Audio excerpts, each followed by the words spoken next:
আশা করি যাদের মনের মধ্যে প্রচুর ভয় টয় রয়েছে তারা ইতিমধ্যে নোট নেওয়া শুরু করে দিয়েছেন। আমার শো দেখার আগে এবার থেকে খাতা পেন নিয়ে বসবেন, তাহলে সুবিধা হবে। পয়েন্ট নাম্বার 5, বাবা মায়ের সঙ্গে, এটা আরেকটা কেস দেখুন, এটাও হয়েছে। বাবা মায়ের সঙ্গে সন্তানের বয়সের ফারাক 18 বছরেরও কম। এইবার বলবেন যে এইটা কি করে হলো?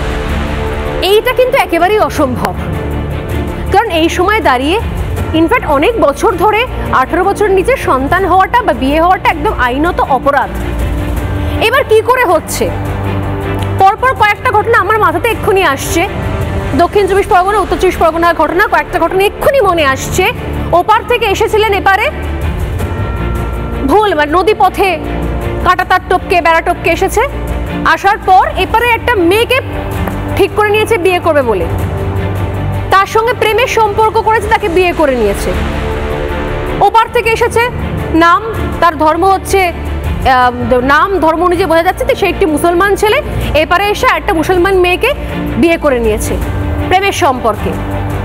সেক্ষেত্রে সবসময় বোঝা সম্ভব নয়।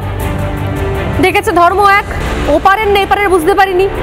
করার পরে বিয়ের পর নিকার পর তারপরে তার যে বাবা অর্থাৎ শ্বশুর মশাই, তাকে নিজের বাবা বলে চালিয়ে ভোটার আইডি কার্ডের নাম তুলে নিয়েছে। সেই শ্বশুর মশাই যিনি ভারতীয় মুসলমান, তার স্ত্রী ভারতীয় মুসলমান, তার যে ছোট মেয়ে সেও ভারতীয় মুসলমান, তাকে ওপার থেকে এসে বেশ বয়সে বড় একজন বিয়ে করে নিয়েছে, প্রেমের সম্পর্ক, বিয়ে হয়ে গেছে। এবার দেখা যাচ্ছে শ্বশুরের যে বয়স আর নতুন যে জামাই, তার বয়সের ডিফারেন্স মাত্র 8-10 বছর। ধরুন জামাইয়ের বয়স রয়েছে 30-35, শ্বশুরের বয়স 45। এবার শ্বশুরকে বাবা বানিয়েছে, বাবা বানিয়ে ভোটার আইডি কার্ডে নাম তুলে নিয়েছে। এবার দেখা যাচ্ছে নাম তোলার পর শ্বশুরের নাম অমুক শেখ, জামাই অমুক শেখ, শ্বশুর তো নয় বাবা, বাবা অমুক শেখের ছেলে, ছেলে অমুক শেখ, বাবার বয়স 45, ছেলের বয়স 35। তাহলে ধরে নিতে হবে 10 বছরে সে বাবা হয়ে গেছে। এই জিনিসগুলো নথিভুক্ত হয়েছে কমিশনের কাছে। কি মারাত্মক জিনিস! এরকম একটা দুটো ঘটনা হয়নি, অজস্র ঘটনা রয়েছে। অতএব পয়েন্ট নাম্বার 5, বাবা মায়ের সঙ্গে সন্তানের বয়সের ফারাক যদি 18 বছরের কম হয়, সেক্ষেত্রে তারাও সন্দেহের তালিকায় চলে আসছে।